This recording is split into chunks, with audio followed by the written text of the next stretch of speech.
Oke, kita sudah mulai. Ya, Assalamualaikum warahmatullahi wabarakatuh. Waalaikumsalam Waalaikumsalam warahmatullahi wabarakatuh. Alhamdulillah, alhamdulillahilladzi khalaqal insana fi ahsani taqwim, summa radadnahu asfala safilin. Asyhadu an la ilaha illallah wahdahu la syarika lahu wa asyhadu anna Muhammadan abduhu wa rasuluhu. Allahumma shalli ala sayyidina Muhammad wa ala ali sayyidina Muhammad. Ya ayyuhal hadirin ittaqullaha haqqa tuqatih wa la tamutunna illa wa antum muslimun. Qala Allah Ta'ala fil Qur'anil Karim. Bismillahirrahmanirrahim. Ya ayyuhalladzina amanu kutiba alaikumus syiyam kama kutiba alal ladzina min qablikum la'allakum tattaqun. Amma ba'du.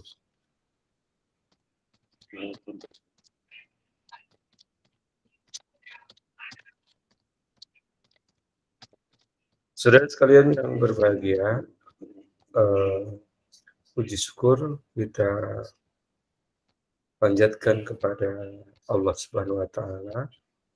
Salawat dan salam kita sanjungkan kepada baginda Nabi besar Muhammad sallallahu alaihi wasallam. Alhamdulillah, pada kesempatan malam hari ini kita kembali dipertemukan oleh Allah Subhanahu wa Ta'ala dalam rangka perkuliahan kita yang kedua. Setelah pada pekan lalu kita tatap maya virtual pertama dan sekarang tatap maya virtual kedua. Semoga atas kehadiran saudara di Google Meet ini dengan lelah dan kepayahan karena sedang habis melaksanakan ibadah sholat tarawih, puasa dan sebagainya, semoga Allah Subhanahu wa Ta'ala mencatat menjadi amal yang mulia bagi kita semuanya. Amin ya Rabbal Alamin. Saudara sekalian yang berbahagia, materi pada kesempatan kali ini adalah pada modul kedua. Saya sudah menyampaikan modulnya itu di kuliah online yang bisa saudara baca. Oke, saudara, kita akan mulai. Apabila nanti ada pertanyaan dan sebagainya, silakan nanti ditanyakan ya. Boleh bertanya di tengah-tengah saya sedang menyampaikan presentasi. Materi kali ini berjudul tentang beragama yang baik sebagai jalan menuju Tuhan. Bagaimana agama menjamin kebahagiaan? Bahagia sering dihubungkan dengan sukses duniawi. Orang yang meraih kekayaan, kedudukan tinggi, dan popularitas sering disebut sebagai orang yang berbahagia. Banyak orang yang berbahagia secara semu. Tidak sedikit di antara mereka yang sukses duniawi. Ternyata hidup menderita, bahkan hingga bunuh diri. Rasa bahagia berhubungan dengan suasana hati yakni hati yang sehat atau disebut dengan qalbun salim. Sedangkan suasana hati hanya bisa diciptakan melalui iman dan mengikuti petunjuk Al-Quran. Menelusuri konsep karakteristik agama sebagai jalan menuju Tuhan dan kebahagiaan. Ibnu Qayyim al-Jauziyah berpendapat bahwa kebahagiaan itu adalah perasaan senang dan tentram karena hati sehat dan berfungsi dengan baik. Hati yang sehat dan berfungsi dengan baik bisa berhubungan dengan Tuhan, pemilik kebahagiaan. Untuk menggapai kebahagiaan itu mengharuskan adanya kondisi hati yang sehat atau qalbun salim. Maka yang perlu kita lakukan adalah mengetahui karakteristik hati yang sehat dan cara mengobati hati yang sakit agar hati dapat kembali sehat. Hati yang sakit adalah hati yang tidak berfungsi dengan semestinya. Fungsi hati adalah untuk ma'rifah, mengetahui kepada Allah, yaitu mencintai Allah, rindu kepada Allah, dan kembali kepada Allah. Fungsi hati. Faktor yang menyebabkan hati manusia menjadi sakit, diantaranya adalah faktor banyak bergaul dengan orang-orang yang tidak baik. Ternyata pergaulan itu sedikit banyak mempengaruhi terhadap hati manusia. Ketika manusia banyak bergaul dengan, mohon maaf, orang-orang yang hatinya rusak, boleh jadi akan berpengaruh terhadapnya, baik langsung ataupun tidak langsung. Tidak ada yang merusak manusia kecuali manusia. Sebaliknya, tidak ada yang dapat memperbagi manusia kecuali manusia yang baik. Jadi, di dalam kita bergaul, pilihlah pergaulan yang baik. Pilihlah kawan yang baik. Yang kedua, at-tamanni. At-tamanni, berangan-angan. Berangan-angan identik dengan mahayal. Mahayal itu impian tanpa usaha dan ikhtiar. Angan-angan adalah modal para pecundang dan merugi. Angan-angan adalah mimpi orang yang tidur pada siang hari. Setelah bangun, dia sadar bahwa itu hanyalah mimpi. Sudah sekalian, banyak ya pengaruh dari at-tamanni ini, apalagi pada perilaku, mohon maaf nih, remaja sekarang, mahasiswa, kalangan masyarakat. Ini mereka banyak yang berangan-angan saja kerjaannya. Mohon maaf, misalkan main slot, main judi online, dan lain sebagainya. Naruh saham, dan sebagainya. Berangan-angan akan mendapatkan bonus, kemenangan, dan sebagainya. Ini bisa menyebabkan hati manusia menjadi sakit. Atau yang disebut dengan at-tamanni tadi, berangan-angan.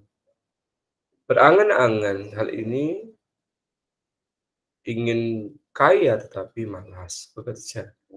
Ingin dapat nilai yang lebih bagus tetapi tidak mau belajar. Ingin masuk surga tetapi tidak mau menjalankan perintah Allah, seperti itu. Yang ketiga, mengantungkan diri kepada selain Allah. Mengantungkan diri kepada selain Allah adalah perkara yang paling merusak hati manusia, melebihi menentukan diri kepada selain Allah. Jadi berharapnya bukan kepada Allah, tapi kepada selain Allah. Contohnya, angan-angannya supaya terkabul, dia datang ke tempat orang-orang atau paranormal yang dianggap mampu memberikan pertolongan baginya, kekayaan, dan sebagainya. Itu bisa jadi. Kemudian harapannya menjadi bukan lagi kepada Allah, kepada selain Allah. Maka dalam Islam disebut dengan syirik, perilaku menyekutukan Allah. Pahala atau apa akibat dari perilaku syirik itu ya inna syirka la dzulmun adzim. Sebenarnya perilaku syirik itu perbuatan dosa besar. Semua sekalian yang dimuliakan Allah SWT, yang mengakibatkan rusaknya hati, yang keempat adalah asyab'u, terlalu kenyang. Kenyangan terbagi dua. Pertama, kenyang dengan barang haram, lizati, misalnya kenyang karena makan bangkai, darah, daging babi, anjing, burung yang punya cengkraman kuat, atau makan binatang yang bertaring. Kedua, kenyang dengan makan yang haram. Nah, ini kenyang dengan barang haram itu disebut dengan lizatihi. Zatnya memang haram. Contohnya ya tadi itu, bangkai, darah, daging babi, daging anjing, burung yang punya cengkeraman kuat, berarti yang berkuku tajam ya. Kan binatang yang bertaring. Kedua, kenyang dengan makan yang haram. Maksudnya boleh jadi ini makan makanan yang apa namanya, dia kekenyangan yang menimbulkan berlebihan, yang menimbulkan mabuk, muntah, dan sebagainya. Tidak boleh. Di dalam hadis Nabi kan perintahnya makanlah sebelum lapar, berhentilah sebelum kenyang. Jadi terlalu kenyang. Maka di dalam bulan ini kan ada perintah puasa. Perintah puasa ini menjadikan kita untuk tadi itu sabar, tidak makan sembarangan. Dan juga berarti sumu tahsiyahu puasalah agar kita sehat. Ternyata dengan puasa badan kita menjadi sehat. Bahkan orang yang berpuasa itu shaim fi syahr Ramadan itu adalah salah satu dari 4 golongan yang diridhokan oleh Allah. Jadi orang yang berpuasa di bulan suci Ramadan. Dengan puasa sehingga kita tidak berlebihan di dalam makan dan minumnya. Karena ketika orang berlebihan menimbulkan yang disebut penyakit hati yang bisa merusak terhadap hatinya manusia. As-sab'u. Kemudian yang kelima, terlalu banyak tidur. Banyak tidur dapat mematikan hati, memberatkan badan, menyia-nyiakan waktu, dan dapat menimbulkan kelupaan dan kemalasan. Sungguh pun demikian, tidak selamanya tidur itu buruk. Malah ada tidur yang sangat bermanfaat, yaitu ketika sangat mengantuk. Di bulan Ramadan itu bagaimana? Banyak tidurnya atau banyak beraktivitasnya? Ya, kalau kita melihat ada beberapa hadis ya, hadisnya itu lemah sepertinya. An-naumus shaim itu ibadah, tidurnya orang yang berpuasa itu ibadah. Bisa bermakna benar ketika apabila dia melek yang kemudian berbuat maksiat, misalkan ghibah, misalkan ngomongin orang lain, an-namimah, misalkan mengadu domba, wan-nadhara bisyahawat, melihat sesuatu dengan syahwat, ya tentu lebih baik tidur kan ya, akan menjadikan pahala.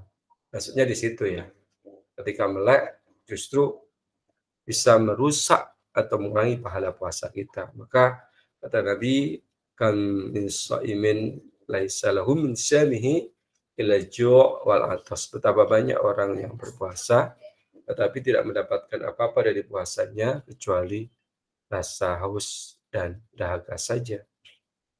Yang keenam, berlebihan dalam melihat hal yang tidak berguna. Berlebihan melihat hal yang tidak berguna dapat berpengaruh terhadap kesucian hati. Fitnah itu berawal dari pandangan mata. Ya, apa ya kira-kira? Melihat dengan berlebihan terhadap hal yang tidak berguna. Contohnya ya, mungkin misalkan sedang berpuasa, ngabuburitnya dengan maaf nih ya, melihat sesuatu yang bisa menimbulkan syahwat misalkan, malah mengakibatkan batalnya puasa ya. Atau mohon izin nih, mungkin asik main catur misalkan yang menguras otak sampai berjam-jam. Atau boleh jadi aktivitas yang lain yang intinya tidak berguna ya. Berlebihan dalam berbicara dapat membuka pintu-pintu kejelekan dan tempat masuknya setan.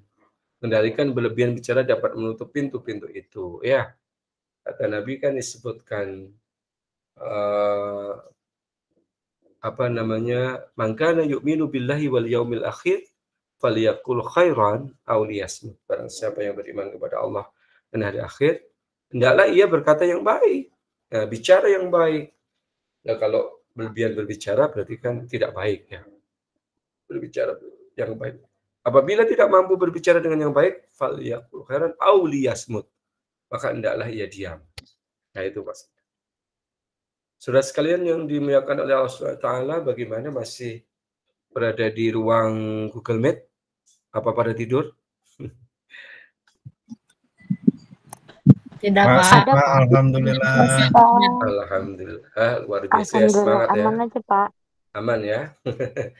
Boleh saudara, eh, ini kan kalau orang di masjid sedang rame-rame tadarus ya, membaca Al-Quran, maka ini juga sama ini. Insya Allah pahalanya sama seperti ketika kita mengkaji ilmu dan lain sebagainya, apalagi materi pendidikan agama Islam. Semoga Allah berikan pahala seperti halnya orang-orang yang sedang membaca Al-Quran di masjid, surau, sholat dan sebagainya. Oke, saudara sekalian yang berbahagia, kita lanjutkan bagian C ya.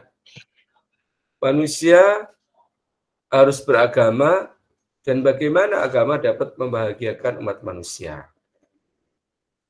Jika manusia hidup tidak sesuai dengan fitrahnya, maka manusia tidak akan mendapatkan kesenangan, ketentraman, kenyamanan, dan keamanan.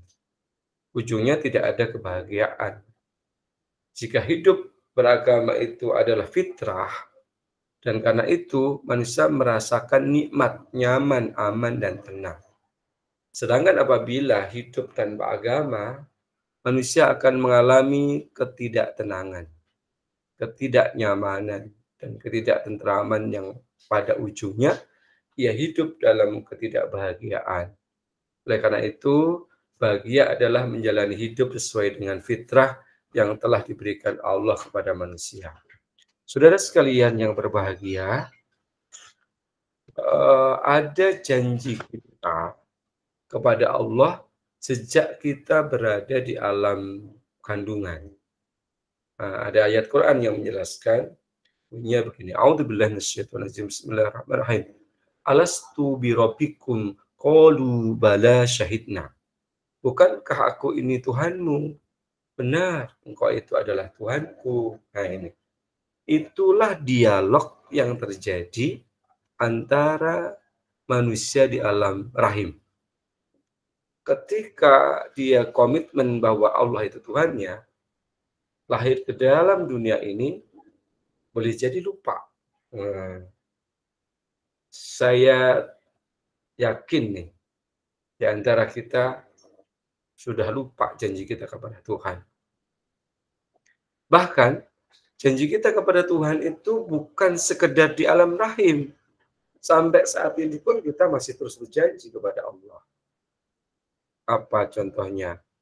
Tadi sholat raweh, kita menjalankan sholat isya terlebih dahulu ya, berjamaah. Kemudian ba'diyahnya, kemudian sholat sunnah, terawihnya, sholat witirnya. Di dalam bacaan-bacaan itu ada janji kita kepada Allah. Yaitu ketika kita melafadzkan Quran surat Al-Fatihah. Iyyaka na'budu wa iyyaka nasta'in. Hanya kepadamu, Engkau ya Allah, aku menyembah, dan hanya kepada Engkaulah aku memohon pertolongan. Itu janji kita kepada Allah. Hanya Allah yang kita sembah, dan hanya Allah kita meminta pertolongan. Tetapi pertanyaannya, benar nggak itu? Takutnya ada Tuhan-Tuhan yang lain yang masih kita sembah. Ada permintaan pertolongan yang lain yang kita minta tolong. Maka bagaimana kita kembali mengingat janji kita kepada Allah, dan janji kita sampai saat ini sudah berapa kali janji itu kita ucapkan dalam sholat 5 waktu kita, sholat sunnahnya dan sebagainya. Kita ingat, maka ketika Allah menjadi sembahan kita, jangan menyembah selain Allah. Kenapa? Inna syirka la dzulmun adzim. Sesungguhnya menyekutukan Allah adalah kezaliman, dosa yang besar. Saudara sekalian yang berbahagia, lanjut bagian D, menggali sumber historis, filosofis, psikologis, sosiologis, pedagogis tentang pemikiran agama sebagai jalan menuju kebahagiaan. Secara psikologis, kebutuhan manusia terhadap agama. Sebagai makhluk rohani, manusia membutuhkan ketenangan jiwa, ketenteraman hati, dan kebahagiaan rohani. Kebahagiaan rohani hanya akan didapat jika manusia dekat dengan pemilik kebahagiaan yang hakiki. Menurut teori mistisisme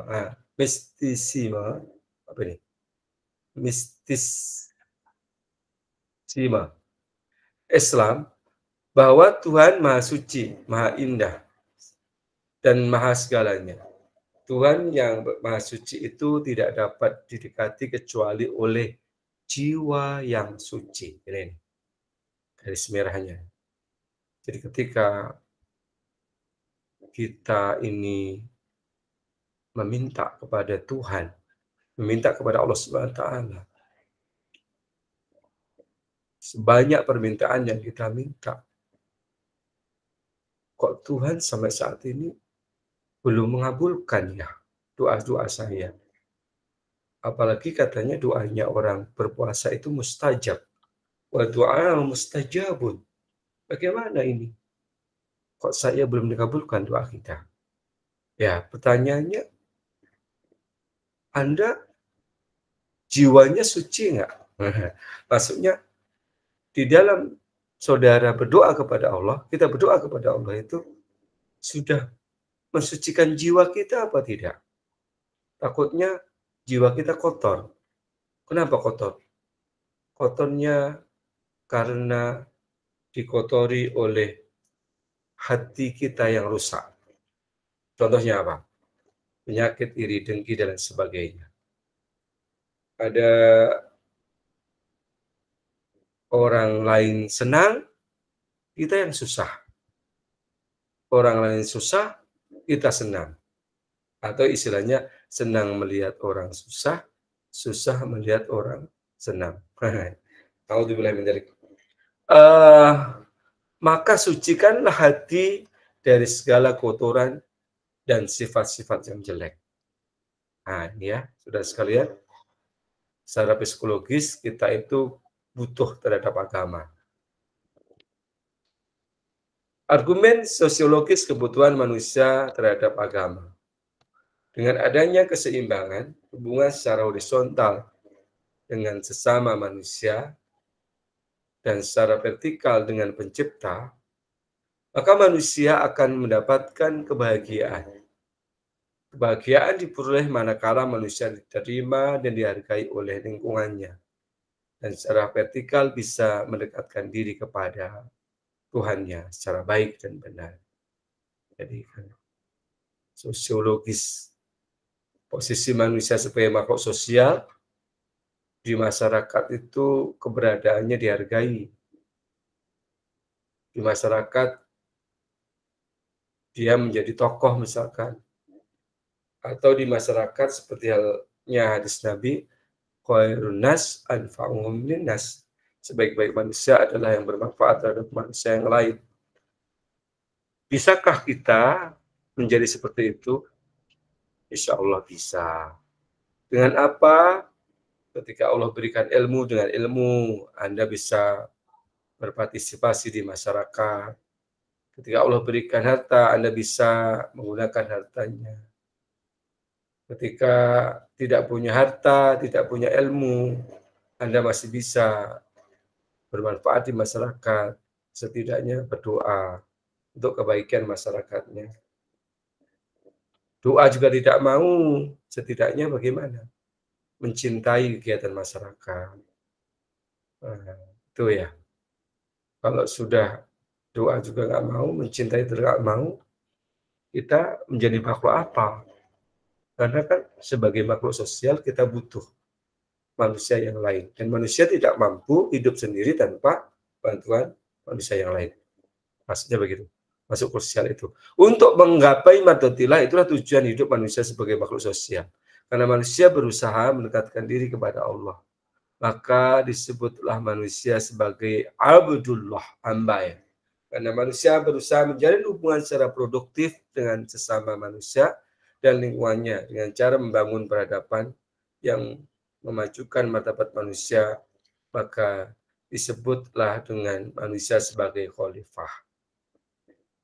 Manusia sebagai Abdullah, sebagai hamba, manusia sebagai khalifatullah, maka dia sebagai pemimpin. Nah, pemimpin apa? Pemimpin alam ya. Dengan memposisikan diri sebagai Abdullah dan khalifatullah secara integral dan seimbang, maka manusia meraih dan mendapatkan kebahagiaan lahir dan batin, rohani dan jasmani. Sebagai Abdullah, maka dia mengagungkan Allah, menyembah kepadanya. Sebagai khalifatullah, bagaimana mengatur alam itu supaya tidak terjadi kerusakan. Karena ayat Al-Quran menjelaskan doa fasadu fil barri wal bahri bima kasabat aydin nas. Telah nampak kerusakan di darat dan di laut karena ulah tangan-tangan manusia. Disuruh jaga laut jadi bajak laut. Suruh jaga hutan jadi apa? Pemalak hutan. Manusia. Innalillahi wa inna ilaihi raji'un. Apa ini?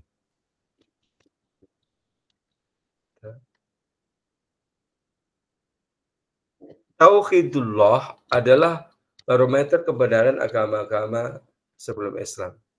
Jika agama samawi dibawa oleh nabi-nabi sebelum Muhammad SAW, maka tauhidullah agama itu benar, dan seandainya agama nabi sebelum Muhammad itu sudah tidak bertauhidullah, yakni sudah ada syirik, unsur menyatukan Allah, maka dengan terang benderang agama itu telah melenceng, salah dan sesat, menyesatkan. Agama yang dibawa para nabi pun namanya Islam. Silahkan baca argumen Quran dalam wahyu Tuhan sebagaimana ayat tentang masalah tersebut sampaikan sebagai berikut. Ya, sudah sekalian, tadi kan bicaranya tentang manusia sebagai makhluk sosial ya. Manusia sebagai makhluk sosial, di sana sebagai Abdullah, sebagai hamba, dan kemudian sebagai pemimpin, sebagai khalifah. Nah, tentu di sini kita pahami ada istilah tauhidullah, yaitu barometer kebenaran agama sebelum Islam. Nah, ini agama samawi, tentu agama yang datang dari Allah SWT yang dibawa oleh para nabi. Di antaranya adanya kitab, adanya wahyu. Kalau agama ardi itu agama bumi, berarti agama yang didapat atas dasar karya karsa manusia. Itu maksudnya. Terkait tentang Islam menjadikan agama yang benar di dalam diri kita, dijelaskan ini pada Quran surat Al-Imran ayat 85, barang siapa yang mencari agama selain Islam sebagai agama, maka tidak akan diterima dan di akhirat termasuk orang-orang yang merugi. Nah, seorang yang bersandar selain Islam. Yang kedua, sesungguhnya agama yang diridhoi Allah itu adalah agama Islam. Innad dina indal Islam. Yang ketiga, maka apakah mereka mencari agama selain agama Allah, padahal hanya kepadanya menyerahkan diri segalanya di langit dan di bumi, baik dengan suka maupun terpaksa, dan hanya kepada Allah mereka dikembalikan. Oke. Setiap orang harus bersikap hati-hati bahwa tauhidullah yang merupakan satu-satunya jalan menuju kebahagiaan itu, menurut Said Hawa, dapat merusak dengan hal-hal sebagai berikut. Rusaknya tauhid manusia itu karena hal seperti berikut. Tauhid itu berarti bagaimana kita mengisahkan Allah ya. Yang pertama ada sifat al-kibr, yang artinya sombong. Sombongan mengakibatkan rusaknya hati manusia. Yang kedua, sifat az-zulm, kezaliman. Dan sifat al-kizab, kebohongan. Zalim, bohong. Yang ketiga, sikap al-ifsad, melakukan perusakan. Tadi kan. Dhuharul fasadu fil barri wal bahri bima kasabat aydin nas. Nampak kerusakan di darat dan di laut karena apa? Karena ulah manusia tadi itu. Kerusakan. Fasad.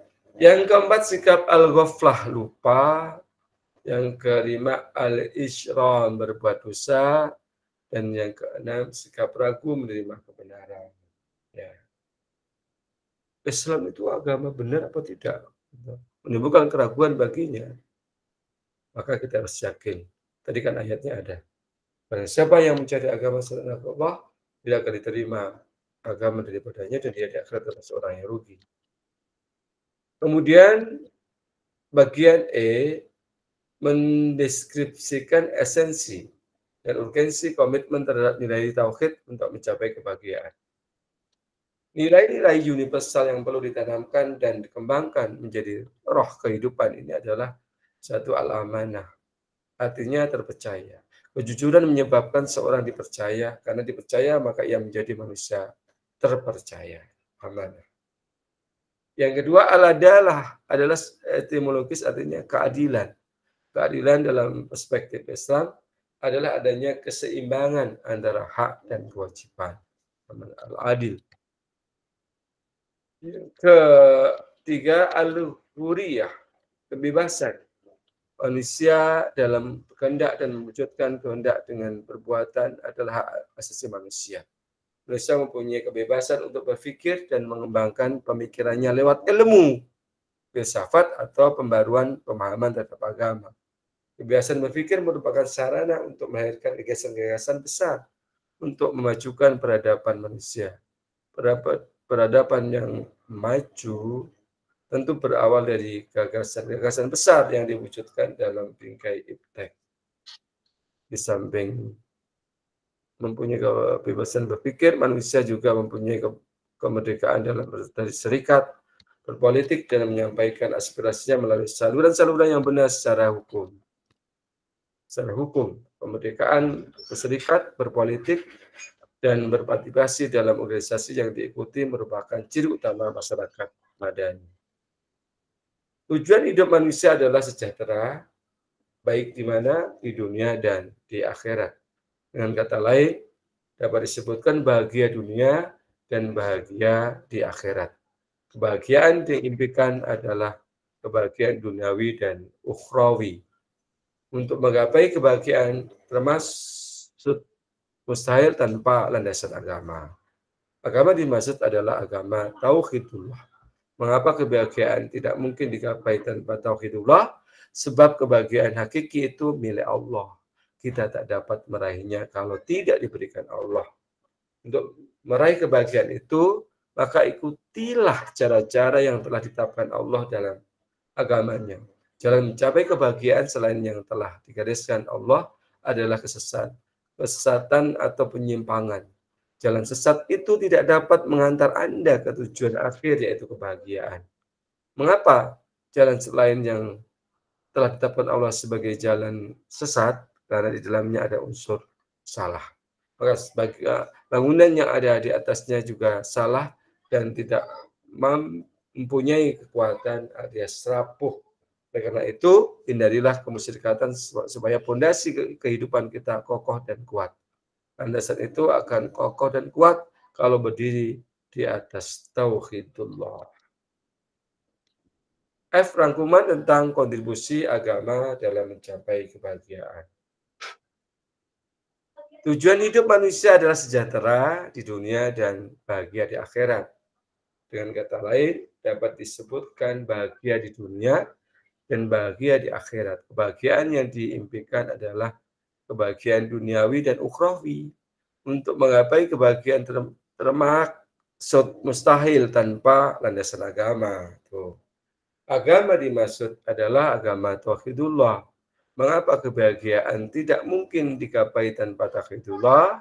Sebab kebahagiaan hakiki itu milik Allah. Kita tak dapat meraihnya kalau tidak diberikan Allah. Untuk meraih kebahagiaan itu, maka ikutilah cara-cara yang telah ditetapkan Allah dalam agamanya. Jalan mencapai kebahagiaan selain yang telah digariskan Allah adalah kesesatan dan penyimpangan. Jalan sesat itu tidak dapat mengantar Anda ke tujuan akhir, yaitu kebahagiaan. Mengapa jalan selain yang telah ditetapkan Allah sebagai jalan sesat? Karena di dalamnya ada unsur syirik, dan syirik adalah landasan teologis yang sangat keliru dan tidak ampuni. Jika landasannya selalu, maka bangunan yang ada di atasnya juga salah dan tidak mempunyai kekuatan alias rapuh.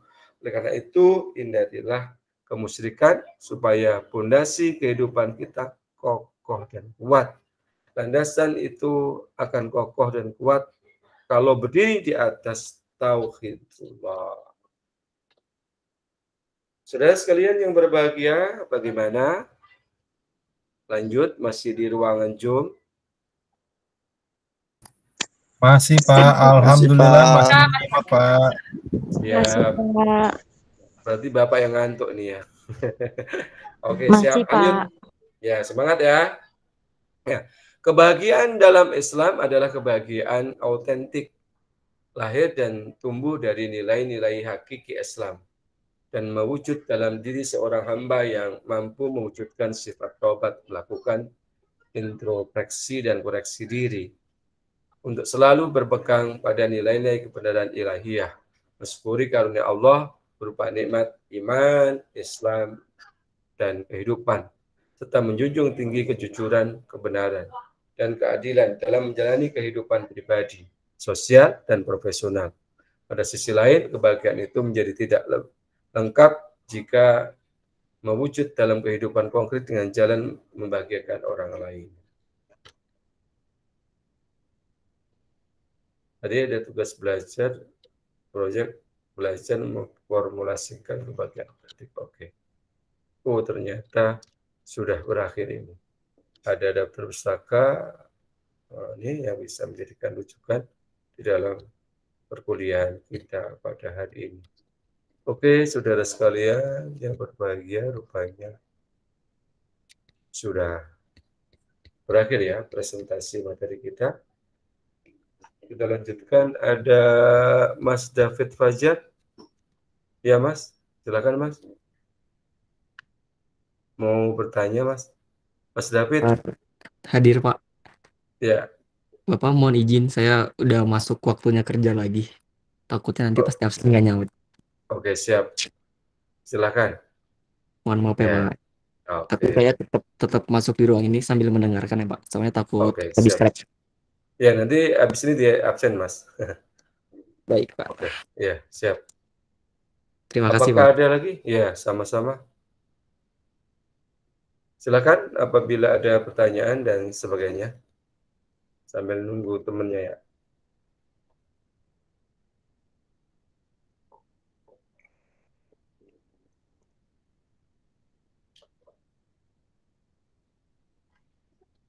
Oke, sudah sekalian yang berbahagia. Untuk Mas Eko, silakan Mas Eko. Ya. Yes Pak, terima kasih Pak. Assalamualaikum warahmatullahi wabarakatuh. Waalaikumsalam warahmatullahi wabarakatuh. Ya Mas, monggo. Ya tetap semangat ya Pak ya. Kita walaupun udah jam 9:30 tapi tetap semangat. Kebetulan pembahasannya juga mengenai salah satu ciri-ciri yang ada di umat manusia jika ia menempuh jalan kehidupan sesuai dengan ajaran Islam ya Pak. Salah satunya adalah ada amanah tadi, terpercaya, dan al-adalah atau yang secara etimologis artinya keadilan. Nah, berkaca untuk kondisi saat ini Pak yang terjadi di negara tercinta kita ini Pak, di Indonesia ini, di mana mayoritas hampir 90%-nya adalah masyarakat mempunyai agama Islam Pak. Tapi notabene kasus-kasus korupsi yang lagi hangat saat ini adalah mungkin mereka adalah beragama Islam gitu Pak. Nah, menurut pandangan Bapak nih, yang salah itu dari sisi agamanya kah atau dari sisi orang yang salah mengamalkan terhadap agama Islamnya gitu Pak? Karena di Islam sendiri kan mengatakan bahwa orang itu harus amanah dan berkeadilan gitu Pak. Mohon penjelasan nih Pak, karena kalau negara tercinta kita ini yang mayoritas sebagai umat Islam terbesar di dunia, kita mungkin seperti buih dalam lautan aja sih Pak, jadinya gitu. Agama hanya berlaku di KTP aja gitu, tanpa memperdulikan nilai-nilai luhur yang ada dalam agama tersebut, Pak. Terima kasih Pak, mohon wejangannya sekali lagi Pak. Assalamualaikum warahmatullahi wabarakatuh Pak. Waalaikumsalam warahmatullahi wabarakatuh. Luar biasa itu pertanyaan Mas Eko ya. Iya Mas. Kita jadi ingat ya, di dalam hadis Nabi itu disebutkan, awwalu ma yuhasabu bil abdu yaumal qiyamati as-shalah. In salahat salaha lahu sa'iru amalihi wa in fasadat fasadat sa'iru amalihi. Amal pertama kali yang dihisab bagi seorang hamba itu adalah sholatnya. Apabila sholatnya itu benar, betul, maka amal perbuatan yang lain menjadi benar. Apabila sholatnya rusak, maka amal perbuatan yang lain menjadi rusak. Nah, ini pertanyaannya nih. Bagaimana orang yang rajin sholat, gitu kan? Orang yang rajin ke masjid, orang yang rajin baca Quran, orang yang rajin sholat tengah malam, kok masih berbuat yang namanya maksiat atau tadi perilaku korupsi? Tentu yang salah bukan agamanya, tentu yang salah dalam hal ini adalah personal atau individu terhadap bagaimana pemahaman agama itu sendiri. Boleh jadi sholat yang dia kerjakan, puasa yang dia kerjakan, baca Quran yang dia baca, itu hanya sebatas di lisan saja, belum masuk ke dalam kolbunya, belum masuk ke dalam hatinya. Sehingga ketika dia melakukan yang namanya ibadah hablum minallah dengan Allah, tetapi ketika dengan hablum minannasnya, hubungan dengan manusianya, dia melakukan perilaku-perilaku yang jauh dari nilai-nilai agama itu sendiri. Nah, ini telah Allah ingatkan kepada kita yang terkait terhadap hal ini, misalkan terhadap puasa. Nah, puasa itu sendiri kan Rasulullah SAW menjelaskan, kam min sha'imin laisa lahu min samihi ila ju'i wal atas. Betapa banyak orang yang berpuasa itu tidak mendapatkan apa-apa dari puasanya kecuali hanya haus dan lapar saja. Boleh jadi puasa ya puasa, maksiat masih jalan. Puasa ya puasa, tetapi berperilaku yang jauh dari orang-orang yang berpuasa. Itu ya diingatkan Nabi kepada kita. Terkait tentang puasa ini sendiri kan ada 3 tingkatan. Ada puasa yang kebanyakan orang awam, puasa ya puasa, tetapi belum mampu menjaga lisan, hati dari perilaku yang membatalkannya. Yang kedua, puasa khusus yang sudah mampu menjaga hati dan perilaku maksiat yang lain. Dan yang ketiga, pada tingkatan yang lebih tinggi, puasanya para aulia, para nabi dan sebagainya. Jadi begitu. Jadi ketika orang yang sedang melakukan ibadah kepada Allah, tetapi kok juga masih melakukan korupsi, yang tentu kesalahan itu terletak bukan pada agamanya yang mengajarkan itu, tetapi bagaimana kepada manusia itu sendiri, personal individu itu sendiri. Harusnya inna sholata tanha anil fahsya'i wa munkar. Sungguhnya sholat itu mencegah keji dan munkar. Tapi kenapa kok dia juga berbuat kemaksiatan? Nah, di sini yang menumbuhkan dia melakukan kemaksiatan itu bagaimana hawa nafsu yang dimilikinya. Nah, hawa nafsu yang dimilikinya. Di dalam kita ibadah puasa, boleh jadi mampu menahan makan dan menahan haus. Tetapi bagaimana menahan hawa nafsu itu? Tidak semua di antara kita 10 hari sudah puasa kita lakukan ini puasa benar.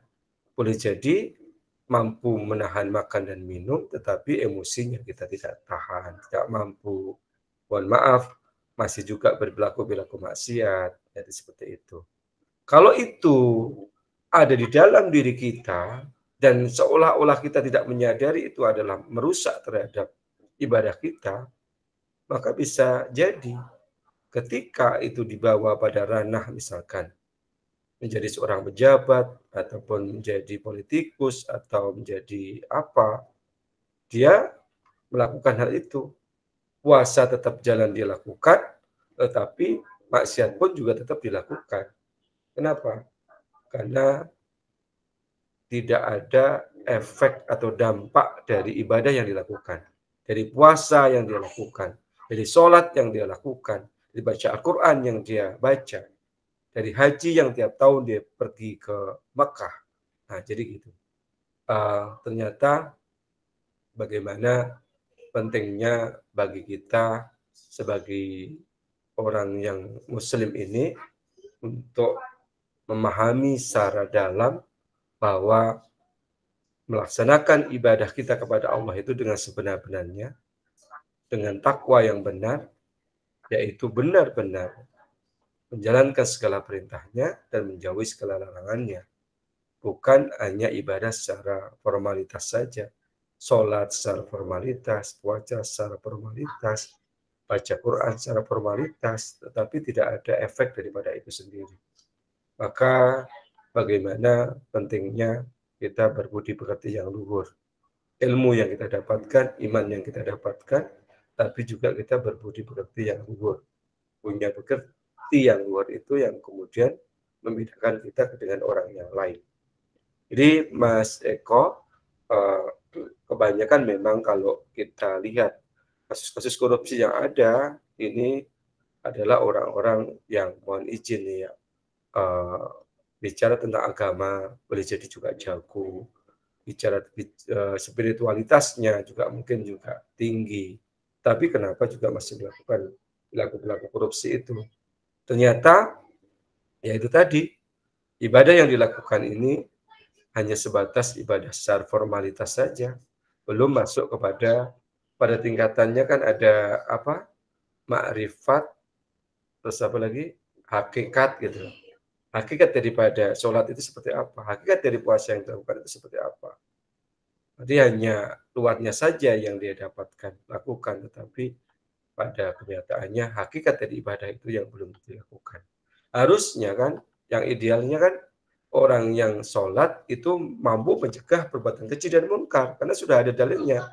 Innas sholata tanha 'anil fahsya'i wa munkar. Harusnya orang yang berpuasa itu harusnya dengan dia merasa lapar dan haus itu punya sifat empati dalam dirinya kepada sesama.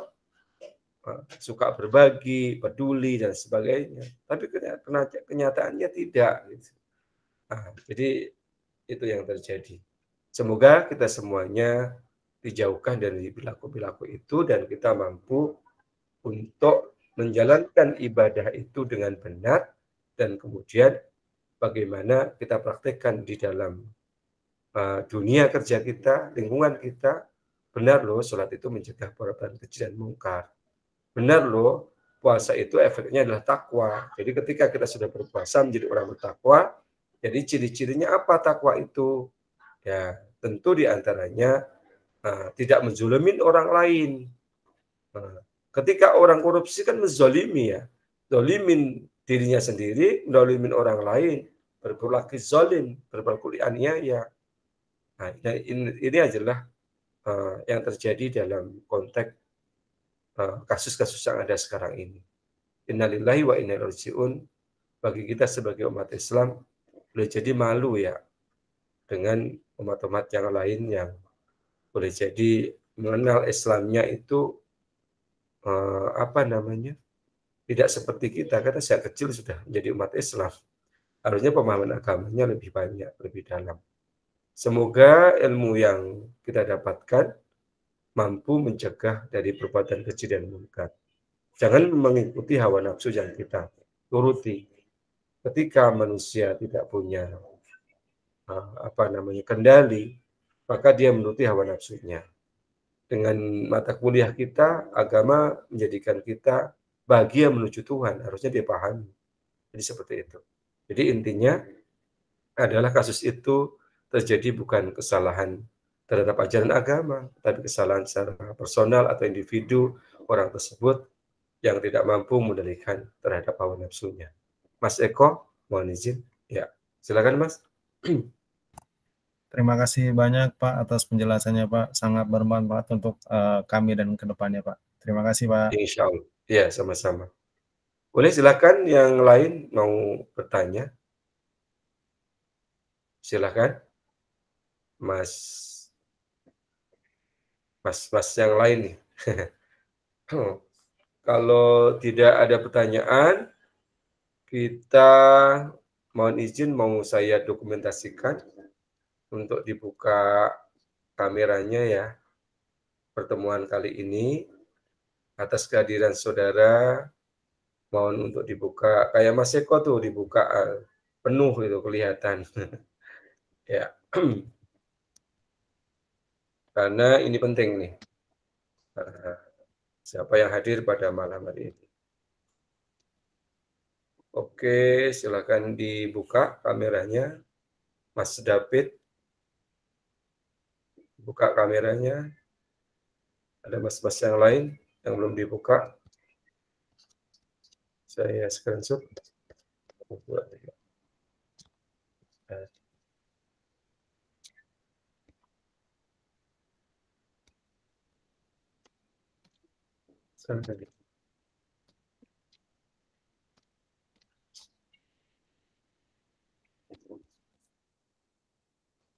Sebentar. Silakan dibuka semuanya. Senyum yang manis di malam hari.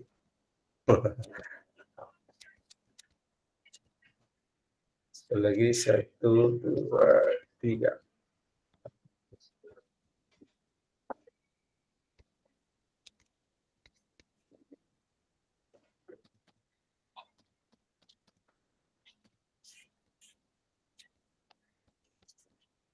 Oke, saudara sekalian yang berbahagia, saya akan absensi kehadirannya.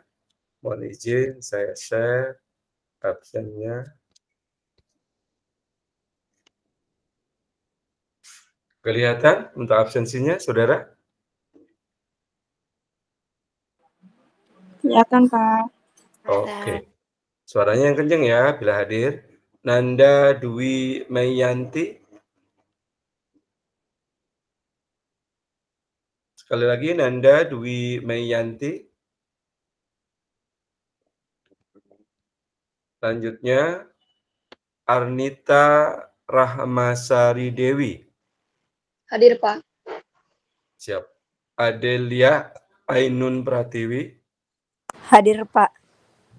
Alisa Leona Abida. Hadir, Pak. Belinda Novilda Putri. Oh, saya hadir, Hadir, Pak. Pak. Belinda hadir? Oke. Hadir, Evi Pak. Sylvia Marwah. Evi Sylvia Marwah. Laras Pratiwi Langentias. Hadir, Pak. Hadir, Pak. Pak, Evi Sylvia Marwah hadir. Evi hadir ya. Maaf. Laras hadir? Hadir, Pak. Lustiawati. Hadir, Pak. Meliza Putri Ismania. Hadir, Pak. Muhammad Imam Koharudin. Hadir, Pak. Muhammad Fadlan Muzaki. Hadir, Pak. Muhammad Fadilah. Muhammad Fadilah. Muhammad Fadilah hadir? Suaranya nggak kedengeran.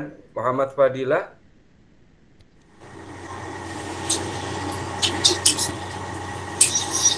Putri Hanifah. Hadir, Pak. Safana Indriani. Hadir, Pak. Susanti, Hadir, Pak. Yuni Natasha Purba, Pak. Fadia Azizah, Hadir, Pak. Nur Hidayah, Hadir, Pak. Siva Nurmalasari, Hadir, Pak. Sonia Anggraini, Hadir, Pak. Tio Puspita, Hadir, Pak. Andrean Inti Permadi, Hadir Pak, hadir. Aura Aulia Firdia, Hadir, Pak. Eko Prastowo, Yes, ada Pak. Junita Safira, Hadir, Pak. Natasha Aprilian, Hadir, Pak. Sinta Viamita, Hadir, Sinta Pak. Siti Fatia Zahra, Hadir, Pak. Ariska Dwi Putri Hasari, Hadir, Pak. David Fajar, Tadi dia David- hadir izin kerja. David Fajar, ada ya? Ada Pak tadi. Muhammad Ihsan Nur Salim, Hadir Pak. Tegar Muhammad Yasa, Saya Pak. Intan Nuraini, Hadir, Pak. Ivan Mansur Junaidi, Hadir Pak. Safa Salsabila Putri, Hadir, Pak. M. Karis Munandar, Hadir Pak. Ratih Puspita Julianti, Hadir, Pak. Hadir, Pak. Adinda Mega Anastasia, Hadir, Pak. Fajar Nur Rahmadan Andriono, Hadir Pak. Ferry Setiawan, Hadir Pak. Julianto, Hadir Pak. Langgeng Gumelar, Hadir Pak. Hadir. Oke Man. Raihan Erlangga, Raihan Erlangga. Nggak ada Raihan. Reni Setiawati, Hadir, Pak. Julian Nita Sari, Hadir, Pak. Nanda Andriansah, Hadir Pak. Adelia Safitri, Hadir, Pak. Maulana Catur Pramudia, Hadir Pak. Rina Mayanti, Hadir, Pak. Malda Alia, Hadir, Pak. Muhammad Iqbal, Hadir Pak. Muhammad Iqbal. Vika Permata Hati, Hadir, Pak. Arya Disa Azahra, Arya Disa Azahra, Farida Sofianti. Hadir, Pak. Ya, siapa yang belum diabsen? Saya, Pak. Nanda. Sebentar.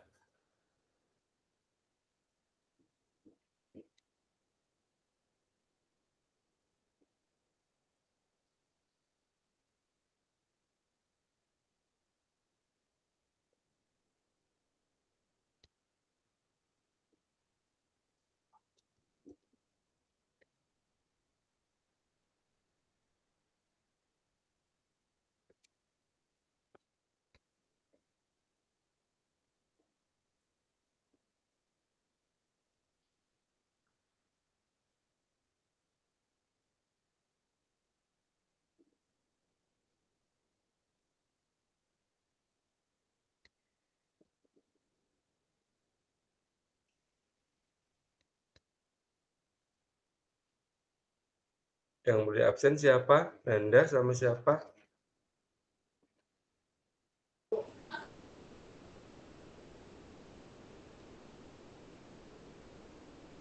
Ayo silakan yang belum diabsen. Siapa namanya? Nanda sama siapa? Nanda doang?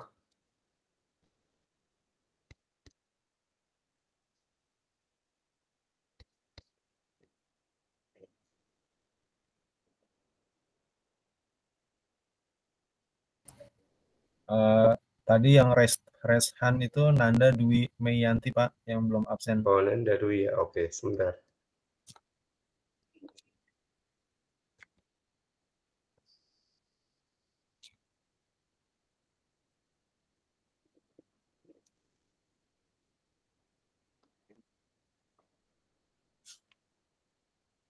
Nanda Dwi Meyanti. Oke, siapa lagi? Selain Nanda? Saya ulang lagi. Muhammad Fadilah ada? Masih merah. Kemudian Raihan Erlangga. Arya Disa Azhara. Udah, Nanda doang? Saya simpan. Ya. Saudara sekalian yang berbahagia, alhamdulillah, puji syukur atas nikmat Allah, kita menyelesaikan perkuliahan tatap maya pada malam hari ini. Terima kasih atas waktunya, kehadirannya, malam-malam harus kuliah, dan semoga atas keikhlasan saudara, Allah memberikan kebahagiaan, diberikan kesehatan, murah rezeki, sukses dunia akhirat. Amin. Mohon maaf, akhirnya kita tutup dengan adalah Alhamdulillahirabbil alamin. Terima kasih. Ya. Terima kasih banyak, Pak. Ya, sama-sama. Ya. Terima kasih Pak. Assalamualaikum warahmatullahi wabarakatuh. Ya.